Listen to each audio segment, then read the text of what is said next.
Salut et bienvenue à cette nouvelle édition du Cola Info. Le week-end a été très chargé en termes d'actualité sportive et on débute avec les performances des Lions en club et Bryan Mbeumo qui a été décisif hier lors de la victoire 2-1 de Brentford face à Bournemouth. L'ailier camerounais a livré une performance éblouissante et a été au cœur de l'action, délivrant une passe décisive cruciale pour le but victorieux de Wissa dans les arrêts de jeu. Mbeumo a terrorisé la défense adverse tout au long du match, frôlant le but à plusieurs reprises. Avec cette prestation, Mbeumo confirme son statut de joueur clé pour Brentford, totalisant désormais 20 passes décisives en Premier League cette saison. Toujours en Premier League, Manchester United a dominé Leicester City 3-0 au King Power Stadium, et André Onana a joué un rôle clé dans cette victoire. Bien que le gardien camerounais n'ait pas été fortement sollicité, il a répondu présent à chaque occasion. Onana a réalisé une intervention décisive en première mi-temps face à Jamie Vardy, empêchant Leicester de revenir dans le match. Grâce à sa sérénité et à sa précision dans les relances, il a contribué à la solidité défensive des Red Devils, qui ont enregistré un clean sheet précieux. Avec cette performance solide, Onana renforce sa position dans les cages de United, alors que l'équipe grimpe au classement et retrouve confiance avant la trêve internationale. De son côté, Carlos Baleba a vécu un match intense lors du nul 2-2 de Brighton face à Manchester City.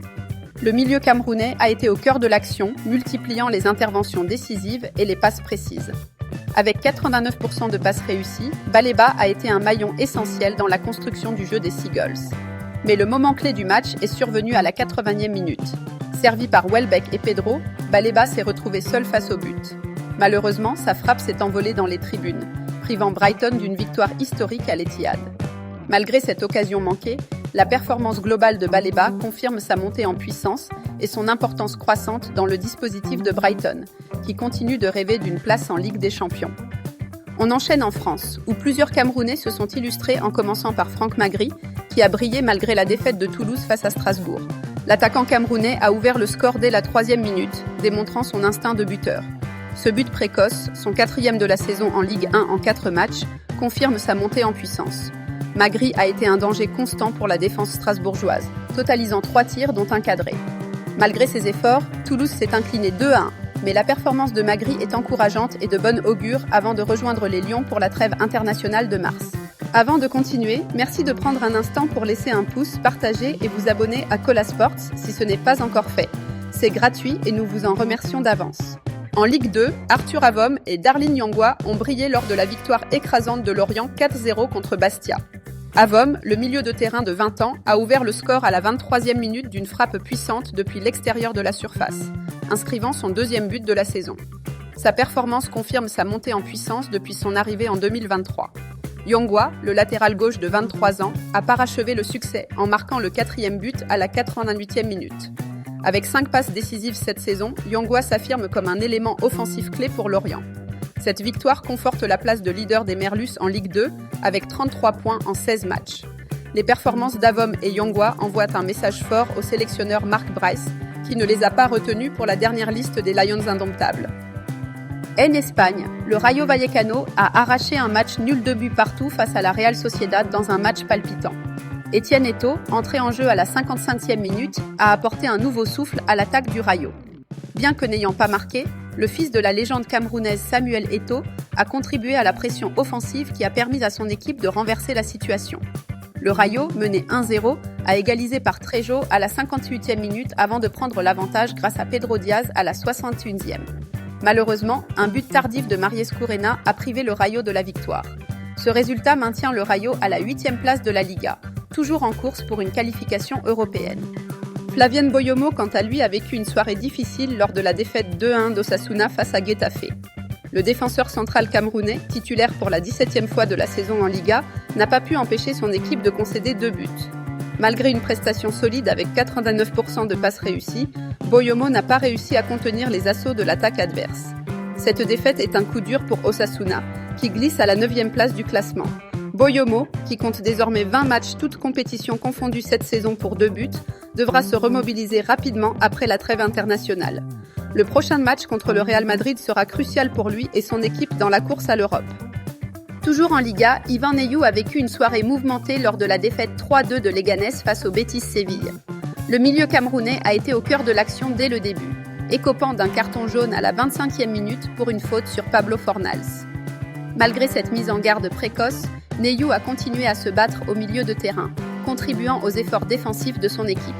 Cependant, sa prestation a été écourtée à la 64e minute suite à une blessure. Son remplacement par Oscar Rodriguez a coïncidé avec un tournant du match, Leganés concédant 2 buts dans les dernières minutes. Cette défaite est un coup dur pour Leganés, qui lutte pour le maintien en Liga, actuellement 14e au classement. Après 2 semaines d'absence, Zambo Anguissa a fait son grand retour sur les terrains lors du match nul 0-0 entre Naples et Venezia.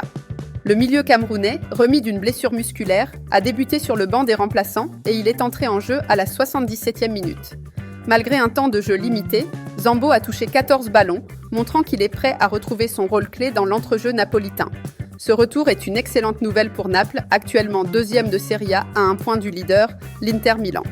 Bien que le résultat soit décevant pour les ambitions du club, le retour de Zambo Anguissa est prometteur pour la fin de saison et les prochaines échéances des Lions indomptables. Adjaranchut Njoya a une fois de plus démontré son immense talent lors de la victoire éclatante 4-1 d'Al-Qadsia face à Al-Shabaab.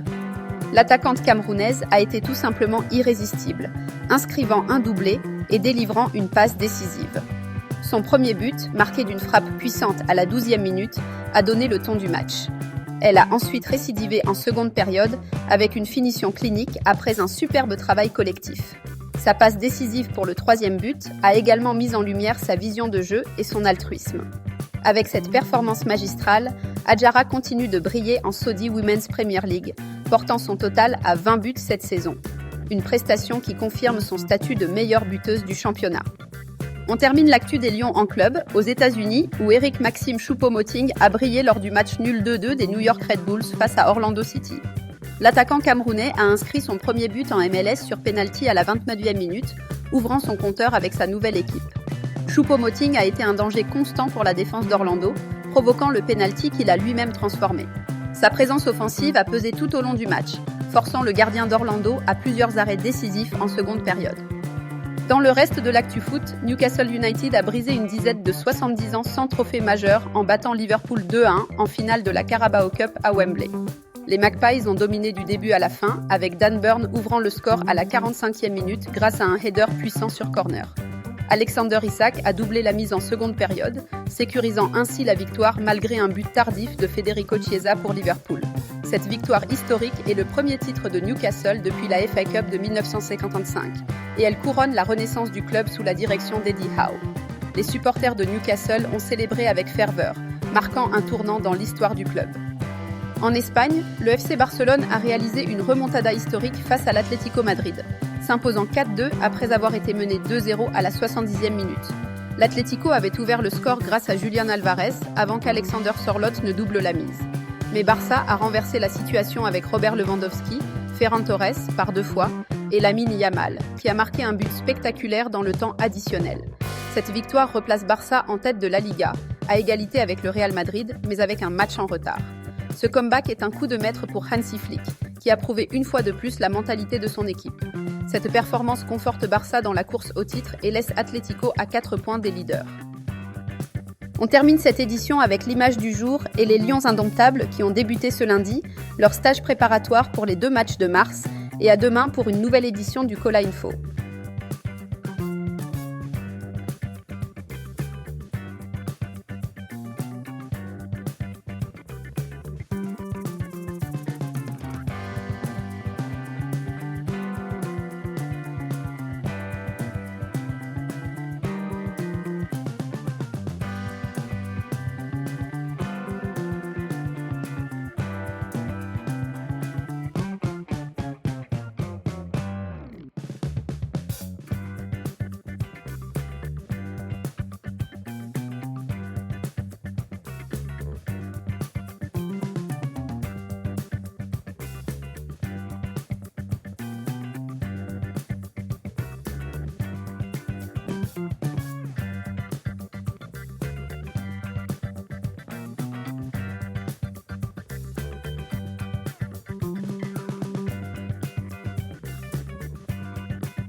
Si vous avez apprécié, merci de laisser un like, de commenter et de partager pour nous encourager à vous produire d'autres contenus similaires.